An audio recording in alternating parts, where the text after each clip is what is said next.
My lord bag of rice. Long, long ago there lived, in Japan, a brave warrior known to all as Tawara Toda, or my lord bag of rice. His true name was Fujiwara Hidesato, and there is a very interesting story of how he came to change his name. One day he sallied forth in search of adventures, for he had the nature of a warrior and could not bear to be idle. So he buckled on his two swords, took his huge bow, much taller than himself, in his hand, and slinging his quiver on his back started out. He had not gone far when he came to the bridge of Seitenokarashi, spanning one end of the beautiful Lake Biwa. No sooner had he set foot on the bridge than he saw lying right across his path a huge serpent dragon. Its body was so big that it looked like the trunk of a large pine tree, and it took up the whole width of the bridge. One of its huge claws rested on the parapet of one side of the bridge, while its tail lay right against the other. The monster seemed to be asleep, and as it breathed, fire and smoke came out of its nostrils. At first Hidesato could not help feeling alarmed at the sight of this horrible reptile lying in his path, for he must either turn back or walk right over its body. He was a brave man, however, and putting aside all fear went forward dauntlessly. Crunch, crunch. He stepped now on the dragon's body, now between its coils, and without even one glance backward he went on his way.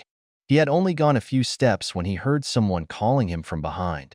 On turning back, he was much surprised to see that the monster dragon had entirely disappeared, and in its place was a strange-looking man who was bowing most ceremoniously to the ground. His red hair streamed over his shoulders and was surmounted by a crown in the shape of a dragon's head, and his sea-green dress was patterned with shells. Hidesato knew at once that this was no ordinary mortal, and he wondered much at the strange occurrence. Where had the dragon gone in such a short space of time? Or had it transformed itself into this man? And what did the whole thing mean? While these thoughts passed through his mind, he had come up to the man on the bridge and now addressed him. "Was it you that called me just now?" "Yes, it was I," answered the man. "I have an earnest request to make to you. Do you think you can grant it to me?" "If it is in my power to do so, I will," answered Hidesato. "But first tell me who you are." "I am the Dragon King of the lake, and my home is in these waters just under this bridge." "And what is it you have to ask of me?" said Hidesato.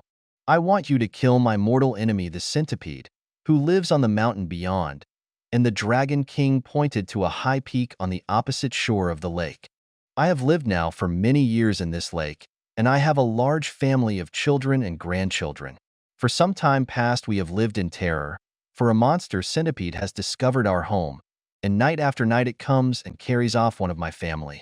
I am powerless to save them. If it goes on much longer like this, not only shall I lose all my children, but I myself must fall a victim to the monster. I am, therefore, very unhappy, and in my extremity I determined to ask the help of a human being. For many days with this intention I have waited on the bridge in the shape of the horrible serpent dragon that you saw, in the hope that some strong, brave man would come along. But all who came this way, as soon as they saw me, were terrified and ran away as fast as they could. You are the first man I have found able to look at me without fear. So I knew at once that you were a man of great courage. I beg you to have pity upon me. Will you not help me and kill my enemy, the centipede?" Hidesato felt very sorry for the Dragon King on hearing his story, and readily promised to do what he could to help him.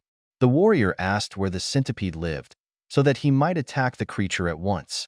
The Dragon King replied that its home was on the mountain Mikami, but that as it came every night at a certain hour to the palace of the lake, it would be better to wait till then. So Hidesato was conducted to the palace of the Dragon King, under the bridge.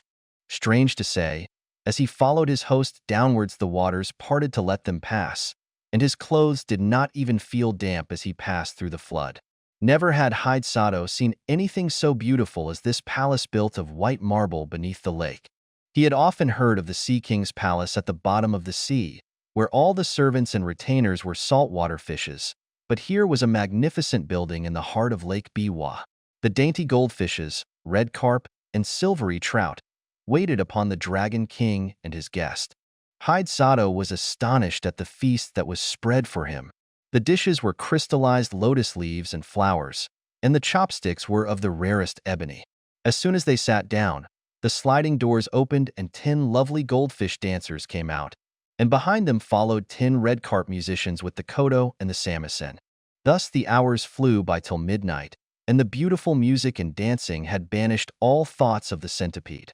The Dragon King was about to pledge the warrior in a fresh cup of wine when the palace was suddenly shaken by a tramp, as if a mighty army had begun to march not far away. Hidesato and his host both rose to their feet and rushed to the balcony, and the warrior saw on the opposite mountain 2 great balls of glowing fire coming nearer and nearer. The Dragon King stood by the warrior's side, trembling with fear. The centipede! The centipede! Those 2 balls of fire are its eyes. It is coming for its prey. Now is the time to kill it.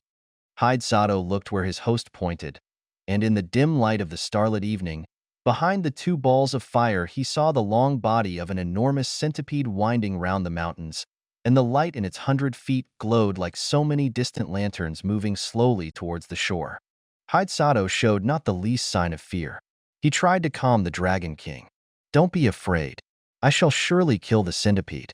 Just bring me my bow and arrows." The Dragon King did as he was bid, and the warrior noticed that he had only 3 arrows left in his quiver. He took the bow, and fitting an arrow to the notch, took careful aim and let fly. The arrow hit the centipede right in the middle of its head, but instead of penetrating, it glanced off harmless and fell to the ground. Nothing daunted, Hidesato took another arrow, fitted it to the notch of the bow, and let fly. Again the arrow hit the mark. It struck the centipede right in the middle of its head, only to glance off and fall to the ground. The centipede was invulnerable to weapons. When the Dragon King saw that even this brave warrior's arrows were powerless to kill the centipede, he lost heart and began to tremble with fear. The warrior saw that he had now only 1 arrow left in his quiver, and if this one failed, he could not kill the centipede. He looked across the waters. The huge reptile had wound its horrid body 7 times round the mountain and would soon come down to the lake. Nearer and nearer gleamed fireballs of eyes, and the light of its 100 feet began to throw reflections in the still waters of the lake. Then suddenly the warrior remembered that he had heard that human saliva was deadly to centipedes. But this was no ordinary centipede.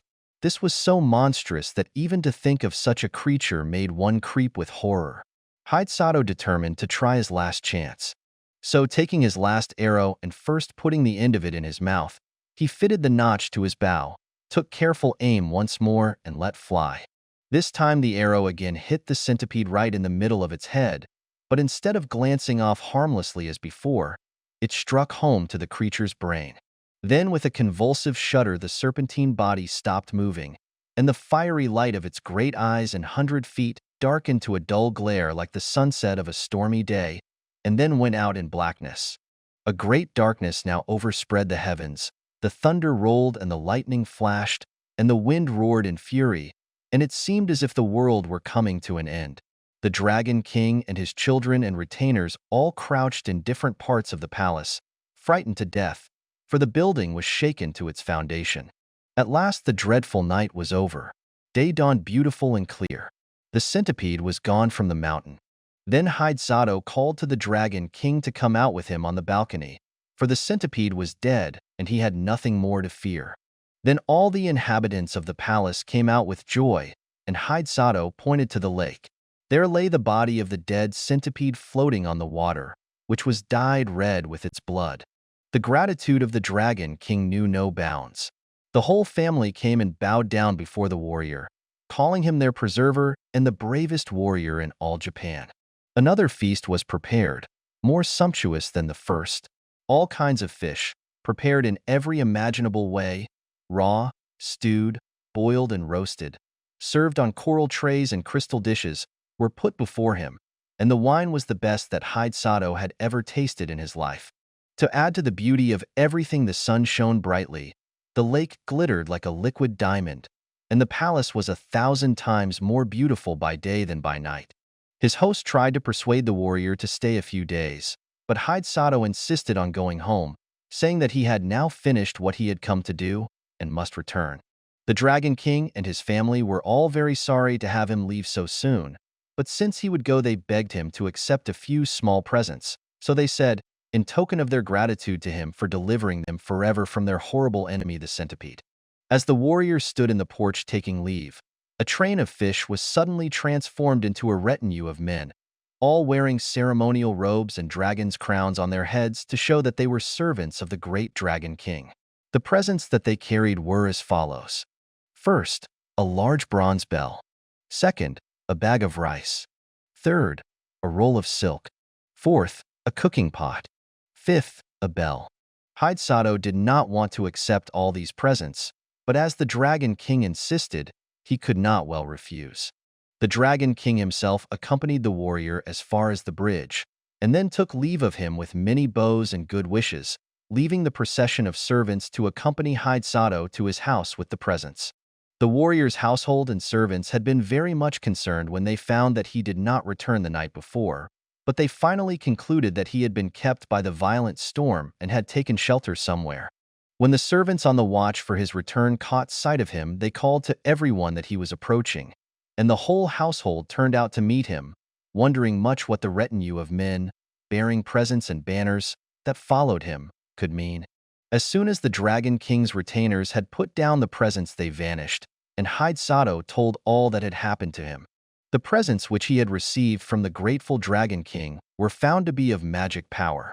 The bell only was ordinary, and as Hidesato had no use for it, he presented it to the temple nearby, where it was hung up, to boom out the hour of day over the surrounding neighborhood.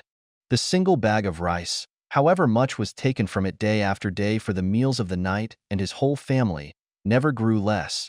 The supply in the bag was inexhaustible. The roll of silk, too, never grew shorter, though time after time long pieces were cut off to make the warrior a new suit of clothes to go to court in at the new year. The cooking pot was wonderful, too. No matter what was put into it, it cooked deliciously whatever was wanted without any firing. Truly a very economical saucepan. The fame of Hidesato's fortune spread far and wide, and as there was no need for him to spend money on rice or silk or firing, he became very rich and prosperous, and was henceforth known as my Lord Bag of Rice.